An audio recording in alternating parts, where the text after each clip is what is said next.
formations and tactics in military history, few live up to the power and majesty of the Macedonian phalanx. The Macedonian phalanx never lost its stellar reputation and remains to this day one of the most iconic military formations of all time. In 359 BC, King Philip II ascended the Macedonian throne and inherited an infantry class that was deep in poverty. Having been the victim of numerous invasions by various tribes, the Macedonian footmen were ill-equipped and lacking in training, no more than rabble.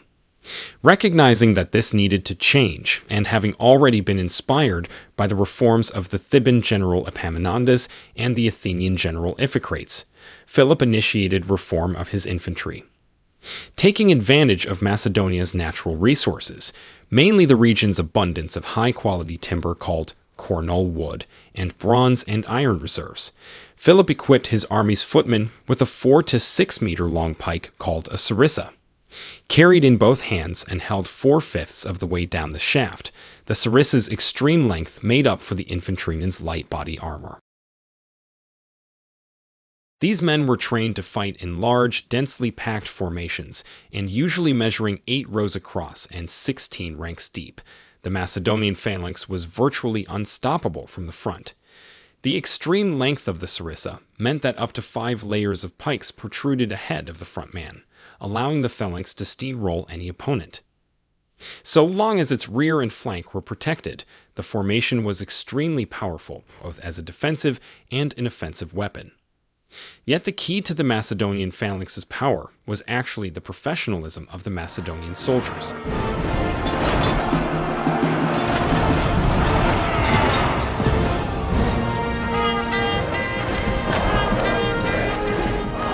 Philip ensured that his newly reformed footmen were drilled relentlessly to quickly and effectively alter the direction and depth of the phalanx, even in the heat of battle.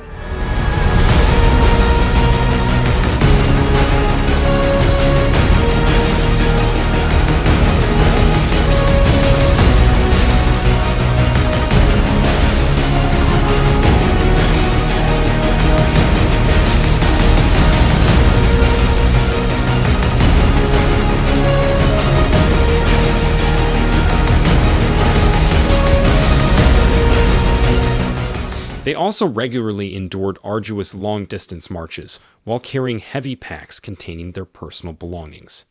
Thanks to this regular training, Philip's introduction of the Macedonian phalanx transformed his infantry from an ill-equipped rabble into the most powerful and well-disciplined force of the age. This was something his enemies soon found out for themselves. From the hardened Illyrians in the west to the Greek city-states to the south, none could match Philip's disciplined sarissa-wielding infantry. So long as its flanks and rear were protected, the Macedonian phalanx proved unstoppable.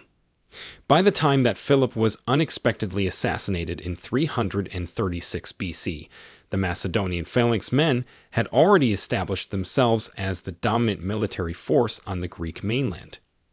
Philip's son and successor, Alexander, thus inherited the greatest infantry force of the time, and he was sure to use it.